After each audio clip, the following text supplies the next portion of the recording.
Hello, this is Greg Donaldson, and I'm the Chief Investment Officer at Donaldson Capital Management.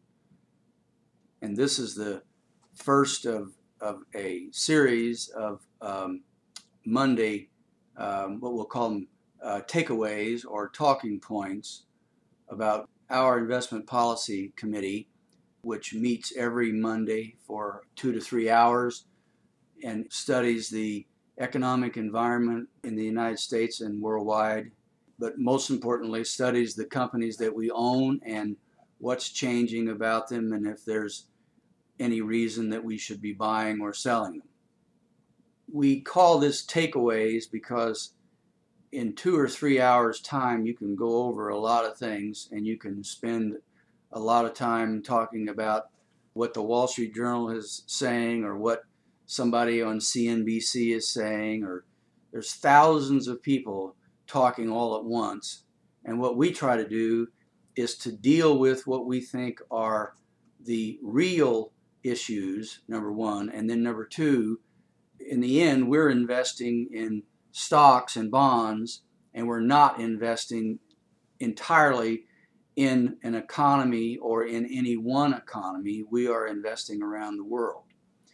So today, as we began the meeting, the issues out there is number one, we've got Europe aflame again, talk of Greece leaving the European Union. We've had tectonic shift in the politicians in Europe, the austerity plan that had been put together by Sarkozy of France and Merkel of Germany. That has not gone well with the citizens of any of the countries, it seems. And Sarkozy has been booted out of power, and now a socialist is in power.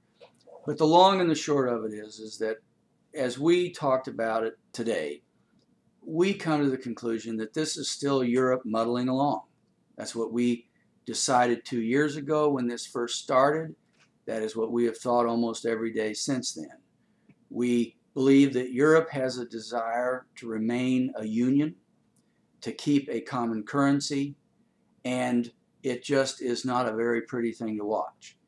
Not to say that there won't be events and occurrences that will make things a lot worse than they are, but our belief is that Europe is going to continue to muddle along.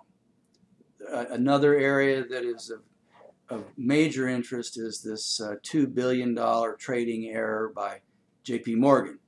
JP Morgan made it through the subprime crisis and the recession of 2008, 2009 as one of the very good performers. And Jamie Dimon, the CEO, has been a leader in the banking community and has a voice that actually has had to be reckoned with. And so here JP Morgan, who looks like they're one of the good guys, all of a sudden got a blow up and they're on the wrong side of a hedging trade, and all of a sudden we're going to do a soft shoe. People are going to lose their jobs. And so today the market opens down over 100 points and we are beset with the questions from all sides. Well, what does it all mean? What does it all mean? We actually don't think today is very much different than last Monday or 15 Mondays ago or 52 Mondays ago. Europe is still an issue. The banks and the U.S. economy is still an issue. Another big issue in our minds is the elections that are coming up. But all in all, again, getting back to our view of things, is that we invest in stocks and bonds. We do not invest in politicians per se, and we don't invest in a particular economy.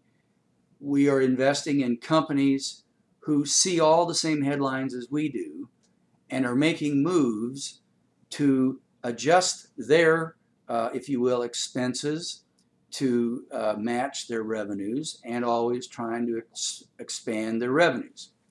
If we look back since the subprime crisis hit in 08 and 09, the single best indicator of what the stock market would ultimately do has been the earnings estimates of Wall Street analysts. They correctly saw an upturn in earnings in 2009 and stocks followed. They correctly saw that 2010 would be a big up earnings year, and that was the case.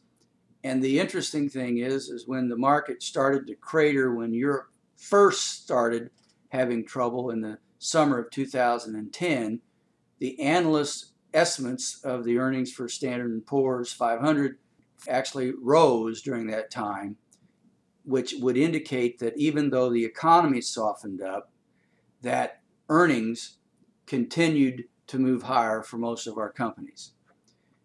The same thing happened in 2011 when we had the tsunami and again Europe flared up, and we think the same thing's going to happen this time.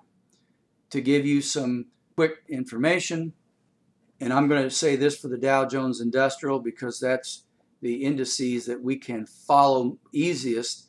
It's the easiest one to follow because it only has 30 companies and we can watch it more carefully and we can know what is actually driving performance. Over the last 12 months, including the first quarter, earnings have grown by 8.5%. That is above the 80-year average of 7% for the Dow. That's a pretty good performance.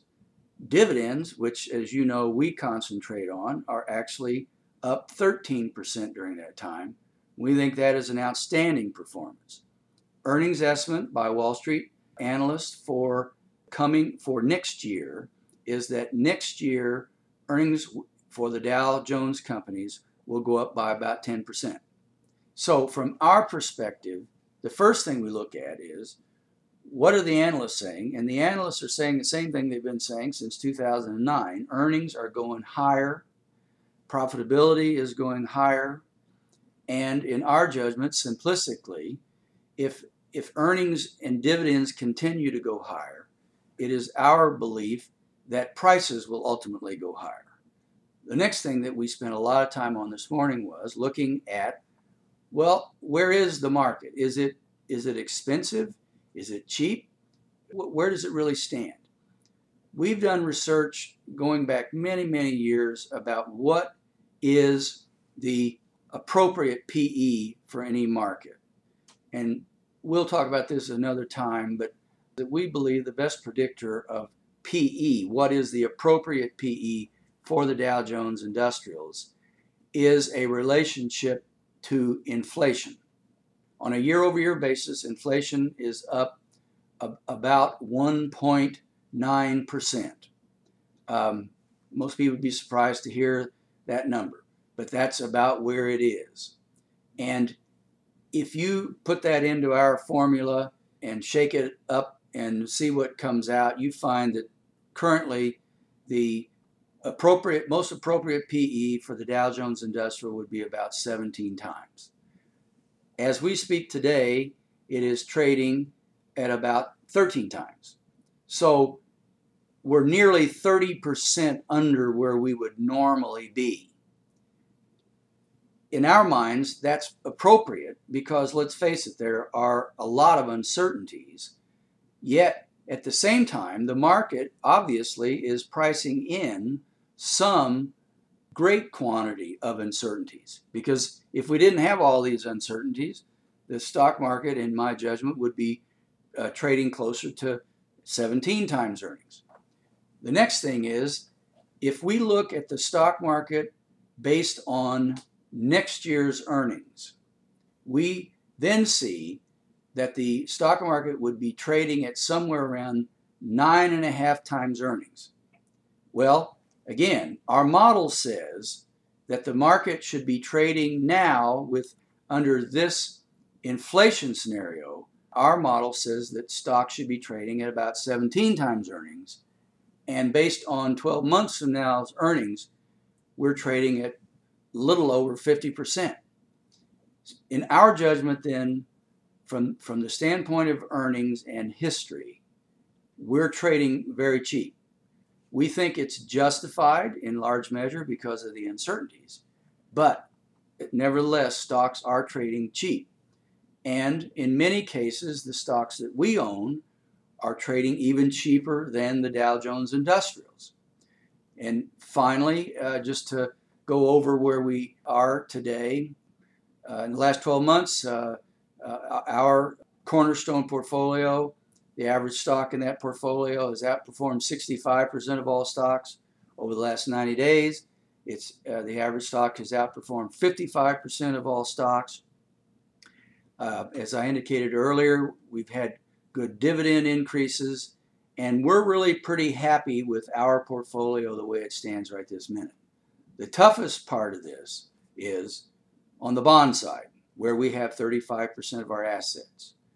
That is a very difficult area. Interest rates, as you know, are very low, and we have had to make some really unusual adjustments to make our way through this very low rate environment. I'm going to stop here. We're reasonably optimistic. We are reasonably optimistic that Europe is going to somehow muddle through. We're optimistic that the politicians will, from all the sources we're able to talk with, that the politicians will work through some of the issues related to budget and taxes and sequestration and the like. We believe this is another Monday with a long weekend, and we've got all kinds of things to worry about. But the driver, the ultimate driver, are earnings, and earnings are still pointed in the right direction. Thanks so much. That's all for this week.